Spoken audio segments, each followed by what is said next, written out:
Hey everybody, Brandon Boyd with The Brandon Boyd Show. Thank you so much for watching, and this is going to be a very fun episode. I'm going to be doing an unboxing and review of the Chase Ink Business Preferred. Now, we just did a Watch Me Apply video on this within the last week, and you can check that video out down in the description below. But today I want to focus on the details of why I got the card. We're going to unbox it and compare the looks of the card to the other line of Chase Ink card products, which I also have as well. So we'll do a comparison. You can let me know which one you think looks the best, because that's what it's all about, right? Which card looks the best when you're taking it out of your wallet?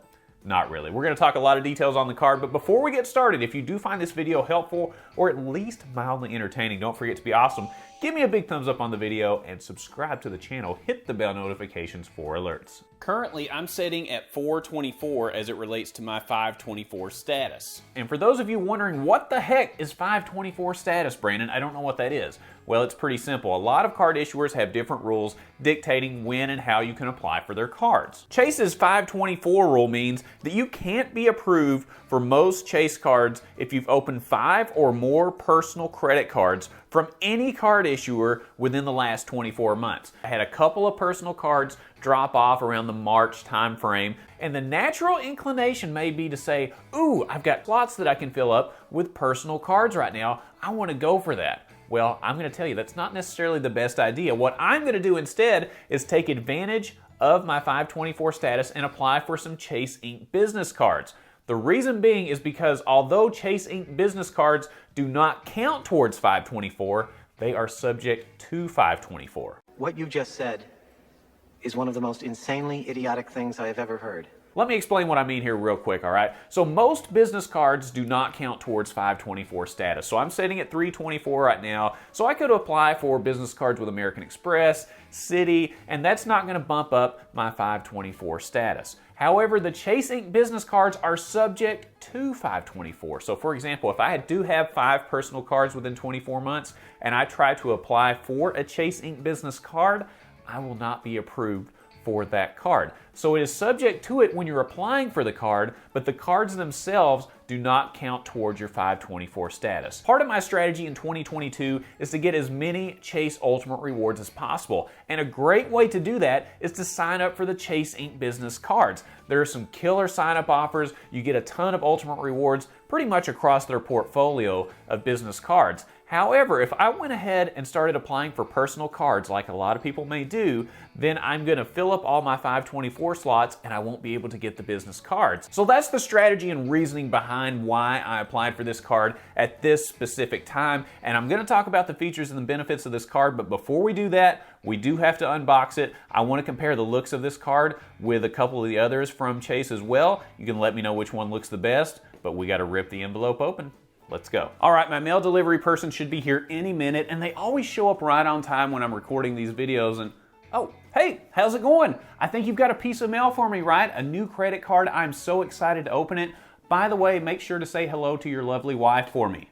Keep my wife's name out your f***ing mouth! Okay, moving on. Thanks for the mail. Greatly appreciated. People are so touchy these days. Let's open this envelope. This one's actually kind of thick. I'm interested to see what's inside here. All right, we've got a lot of paperwork in this one. Holy cow. All right, this is a nice printout. Premium rewards for wherever your business takes you. And it took a lot of ink to make this, right? Apparently. This is all color. Very nice brochure. It kind of goes through everything. And this is really important, especially if you're new to business cards. Actually take the time to review these pamphlets. They're pretty helpful. I think they're going to help you out, all right? Next piece, your business card agreement. Geez, what did I agree to? Well, I agreed to about 7 pages worth of stuff there. Hopefully it was something good. I don't know. Moving on, what does Chase do with your personal information? Do I really want to know? Yikes, that's in there as well. This is the Guide to Benefits. Now this is good nighttime reading if you want to put yourself to sleep, but it is great reading if you're new to points and miles because there is a ton of detailed information in this. I know for a lot of us that have been doing this for a while, we'd probably just toss this. But if you're new to this and you want to make sure you understand exactly what your benefits are, actually keep this and refer to it. Maybe just read through it one time and make sure you understand it, okay? It's really important. Moving on, business card agreement rates, fees table, high rates. Luckily, I pay my bill off every month. And then there are no foreign transaction fees. That's actually pretty helpful. And moving on, ooh, I think I feel the card. I feel the card. This is the paper with the card on it, and oh, nice. First glance at the card, it is a darker shade of blue, at least it appears to me, than the Chase Ink Unlimited card. So this is definitely a very deep blue, so if you're worried about trying to tell the difference between this and the Chase Ink Unlimited, you shouldn't have a problem with that. Between the color and the fact that it says Business Preferred right on the front of it. A lot of people ask as well on the front of the card, where it has my name twice. If you recall on the Watch Me Apply video, it asks for your company name and your name as well. That's why it's on there twice. Some people don't really like that. I don't care. It doesn't bother me at all. I don't want to make up a company name, so I just go with that. It does have raised numbers that are very silvery and shiny. You've got the Visa logo in the bottom right-hand corner. In terms of the feel of the card, I won't say it's the flimsiest card I've ever seen, but it's definitely not one of the nicer ones I've ever seen either. So this is not going to be a premium metal card like your Platinum card or anything like that, but it's also not quite as flimsy as the Blue Business Plus or the Business Green card, which I have as well. Those are super flimsy. So this has got a little bit of bend to it, and just looking at it, I mean, it's kind of boring. To me, it's just really, really boring. It doesn't really say classy. It doesn't really say stylish. It doesn't really say much of anything, and maybe that's what it's supposed to do, right? This is a business card.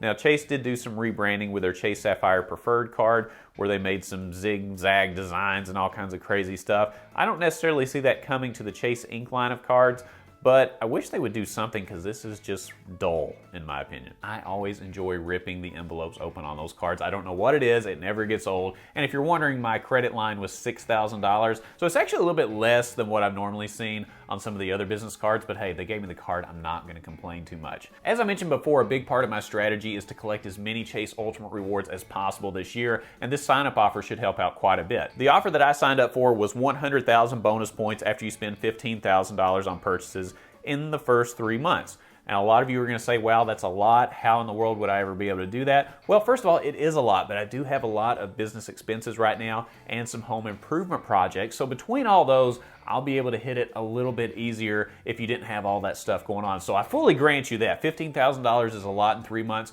but if you're in a particular scenario when you can do that, go for it. The Business Preferred does have a $95 annual fee, but that's not much compared to what some other cards were running, especially when you look at some of the premium cards that are out on the market. This one is definitely on the low end. The points multipliers also make a lot of sense for business customers, especially the 3 times multiplier categories. So you can earn 3 points per dollar on the first $150,000 spent in combined purchases in the following categories. So those are shipping purchases, internet, cable, and phone service, advertising purchases with social media sites and search engines, and travel, and then you get 1 times points on everything else. So for business customers, this one may make a lot of sense because the multipliers are really good for a very small annual fee. As I mentioned before, there are no foreign transaction fees, and points are worth 25% more when you redeem for travel through Ultimate Rewards. And the transfer partners with Chase are really great, in particular Hyatt. I'm a big fan of the World of Hyatt program. It's the best hotel program in my opinion. We absolutely love it. So I essentially look at Chase points, Chase Ultimate Rewards,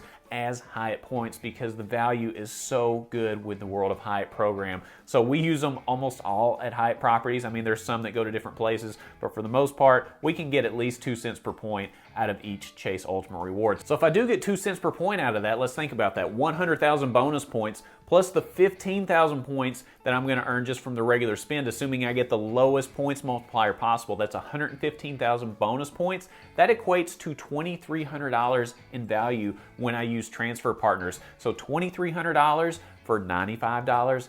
Yes, that's why we took 13 or 14 trips last year, because it's essentially like getting a 90 or 95% discount on all of your travel. And there are a lot of other protections for business, okay? You do have the zero liability protection, trip cancellation and trip interruption insurance, fraud protection. You also have cell phone protection as well, and I actually did an entire video dedicated to cell phone protection if you do have questions about that, because a lot of card issuers are starting to add that as a benefit, and I just wanted to put a point of comparison out there for you to be able to see which one may suit your needs the best. So let me know down in the comments, do you have any of the Chase Ink products right now? Do you have the Chase Ink Business Preferred? Let me know what your experience is with the card. Do you find them to be valuable? What do you think about the sign-up offers? Do you think I made the right decision, all right? I don't care if you think I did the right thing or the wrong thing. Let me know what you would have done in my particular situations. Would you have gone for a Chase business card, or would you have gone for something else? Keep in mind we have a lot of new people in the Points and Miles community watching this channel, so any information or any strategy that you can put down in the comments below will definitely help someone out, because let me tell you this, just because I tell you to do something, that doesn't mean anything. Every single one of you have your own individual strategy, your own individual goals, so put those down in the comments and share what situation you're in and why you made the decisions that you did. It's going to help somebody else out, and I hope everyone found this video at least somewhat helpful or mildly entertaining. If you did, don't forget to be awesome. Give me a big thumbs up on the video, subscribe to the channel, hit the bell notifications for alerts, and when you click on the Brandon Boyd Show, click, click, click, you're going to get the latest information on credit cards, points and miles, travel, money, finance, unboxing videos, and everything in between, and I look forward to seeing you on the next episode. We'll see you soon. Keep my wife's